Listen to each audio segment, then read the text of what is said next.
Bienvenue sur votre chaîne d'information Sahel Info. Si vous êtes nouveau, n'oubliez surtout pas de vous abonner pour ne plus rien manquer.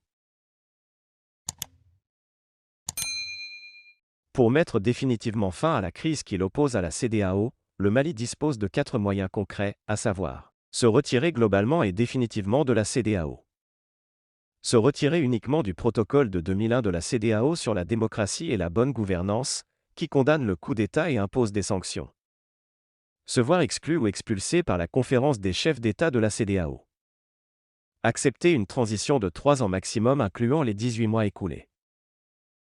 En effet, il doit être clair pour tout le monde que le problème qui oppose le Mali à la CEDEAO est d'abord et avant tout un problème juridique, ou de droit international. Le Mali ne peut pas choisir de rester membre de la CEDEAO et continuer à violer les règles de cette organisation, même s'il est vrai que celles-ci ne sont pas toujours clairement et incontestablement identifiées ou identifiables. Si le Mali devrait continuer à violer de façon grave et persistante les règles de la CEDEAO, il ferait mieux alors d'en tirer les conséquences par et pour lui-même, sinon il court le risque de voir la CEDEAO tirer les conséquences pour lui. Le droit international conventionnel offre toujours les moyens de régler les problèmes.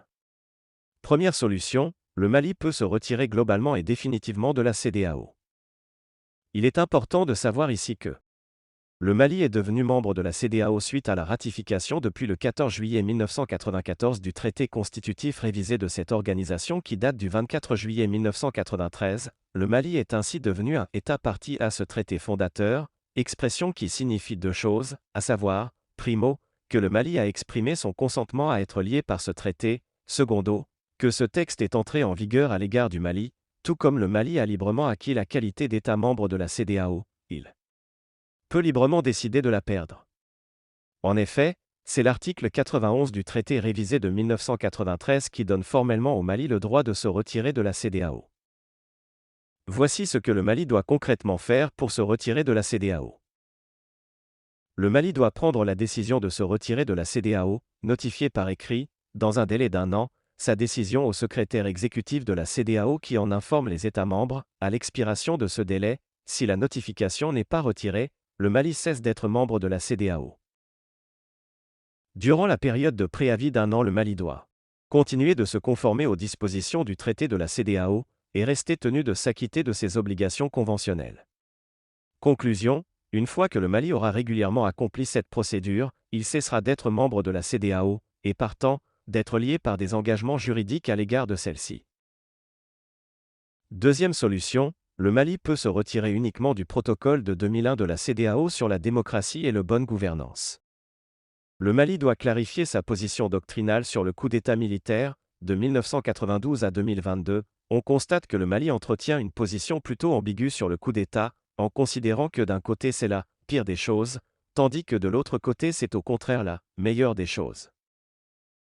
En effet, il y a d'une part l'ombre de l'encombrant article 121 de la Constitution de 1992 qui érige le coup d'État en crime imprescriptible contre le peuple malien, qui était censé consacrer une véritable avancée juridique, mais dont la portée réelle a été réduite à une peau de chagrin, et d'autre part la sublimation des vertus bienfaitrices, régénératrices et refondatrices du coup d'État militaire par les Assises nationales de la refondation.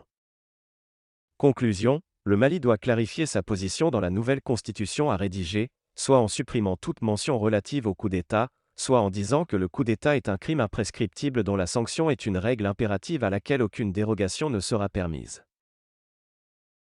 En 2003, le Mali aurait dû se doter d'un bouclier de protection juridique face à la CEDEAO. Le Mali aurait dû être prévoyant et précautionneux, au moment de ratifier le protocole de 2001 de la CEDEAO sur la démocratie, en assortissant son acceptation de l'article 1er qui interdit le coup d'État, soit d'une déclaration interprétative, soit carrément d'une réserve, dans la mesure où le protocole n'interdit pas le recours à ces techniques. La déclaration interprétative aurait pu consister à dire par exemple ceci: le Mali est d'accord avec l'alinéa C de l'article 1er qui interdit tout changement anticonstitutionnel de même que tout mode non démocratique d'accession ou de maintien au pouvoir, mais le Mali tient à préciser qu'il interprète l'alinéa C comme pouvant souffrir d'une exception lorsque la fracture sociopolitique a franchi le seuil critique de gravité, en imposant le coup d'État comme seule alternative. Notons ici que le Mali serait gêné ici par l'article 121 de sa constitution de 1992.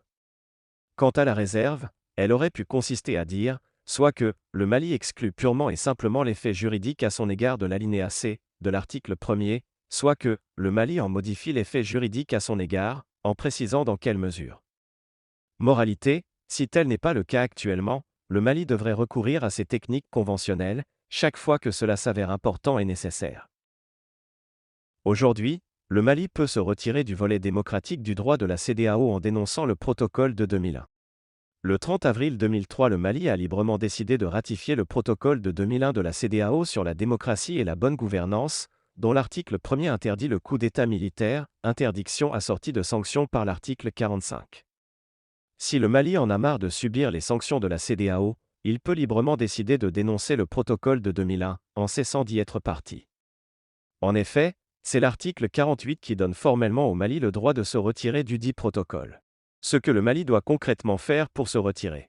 1 an à l'avance, faire parvenir un avis écrit au secrétaire exécutif de la CEDEAO qui en informe les États membres, ne pas retirer cet avis jusqu'à la fin de la période de préavis, en cessant ainsi d'être partie prenante au protocole et de continuer d'observer les dispositions du protocole et d'honorer ses obligations durant la période de préavis.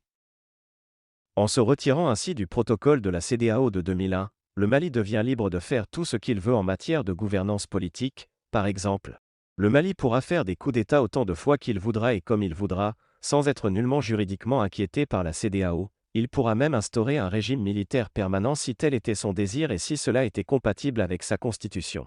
Le Mali pourra s'octroyer des périodes de transition sans aucune limitation de durée, par exemple 30 ans.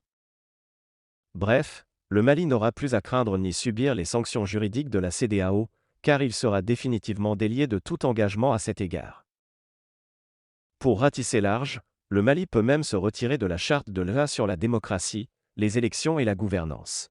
Il faut savoir ici que, le Mali a librement ratifié cette charte le 13 août 2013, celle-ci interdit le coup d'État et impose des sanctions. Le texte de cette charte ne contient aucune disposition reconnaissant formellement le droit d'un État partie de la dénoncer ou de s'en retirer. Malgré ce silence, il est clair qu'en dernière analyse, le Mali peut en vertu de sa souveraineté décider de se retirer de la charte, à condition d'en informer en bonne et due forme la conférence de l'EA.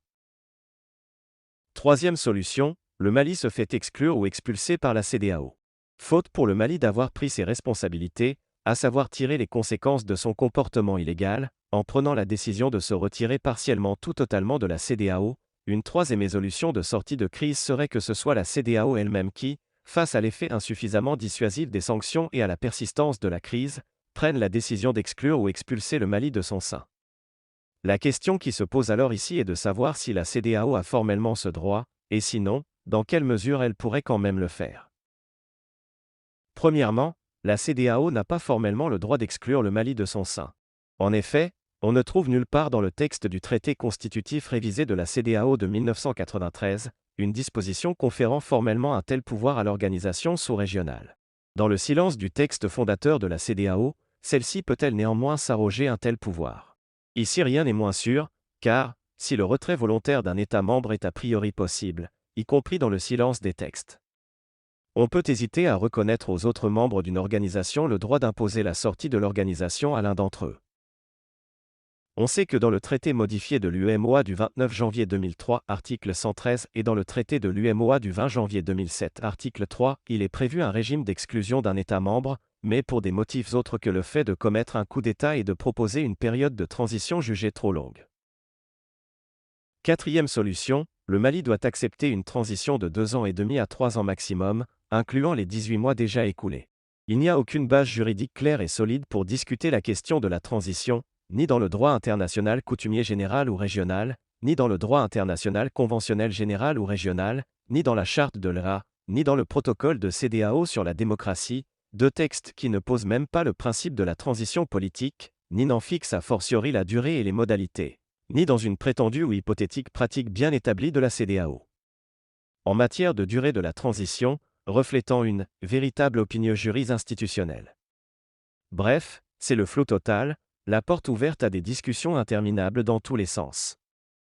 Il faut prendre comme base logique de calcul la durée du mandat présidentiel fixé par la Constitution. Pour l'essentiel, il faut retenir ici que, d'un point de vue strictement technique, toute transition se définit comme la période allant de la date du coup d'État à la date de l'installation du nouveau président démocratiquement élu. Cette définition est intrinsèquement indiscutable. Par conséquent, il est clair et tout aussi indiscutable que, par nature et par définition, la seule et unique mission de tout gouvernement de transition est bel et bien d'organiser rapidement les élections pour passer le témoin au président démocratiquement élu. Certes, on peut rétorquer qu'il s'agit là d'une vision par trop réductrice de la complexité, de la gravité et de la nature structurelle des problèmes en jeu. S'agissant de l'argument selon lequel il faut d'abord éradiquer totalement le terrorisme et l'insécurité avant de pouvoir organiser les élections, il est fort discutable dans ces postulats de base. Est-ce qu'il s'agit d'un phénomène réellement complètement tarissable à la source?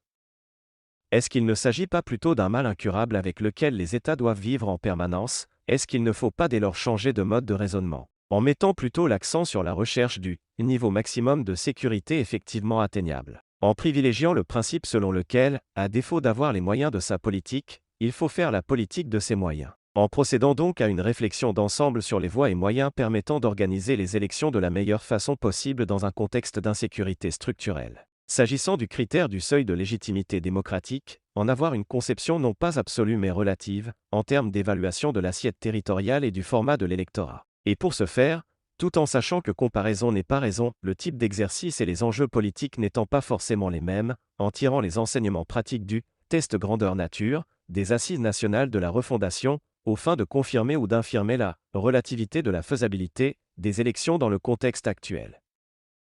Comment calculer la durée de la transition? À notre avis, il faut appliquer les principes suivants.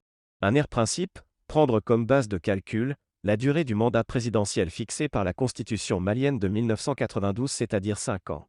Deuxième principe, admettre sans détour que la durée de toute transition doit être obligatoirement inférieure à 5 ans.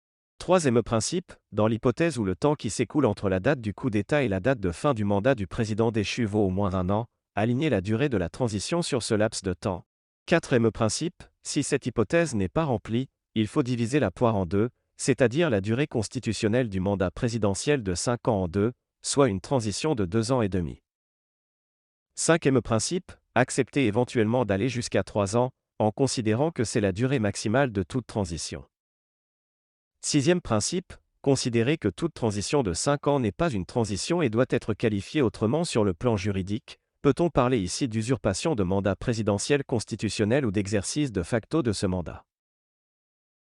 Septième principe, considérer que toute transition allant au-delà de 5 ans est franchement tout sauf une transition, et doit être purement et simplement rejetée. En définitive, le gouvernement malien connaît maintenant les voies juridiques par lesquelles il peut tout doit passer pour sortir le Mali de cette grave crise qui l'oppose à la CEDEAO, et qui n'en finit pas. C'est au gouvernement malien d'en apprécier l'opportunité et la faisabilité politique, puisse cette contribution, d'un expert technicien avéré du droit international, inspirer le gouvernement malien dans le bon sens.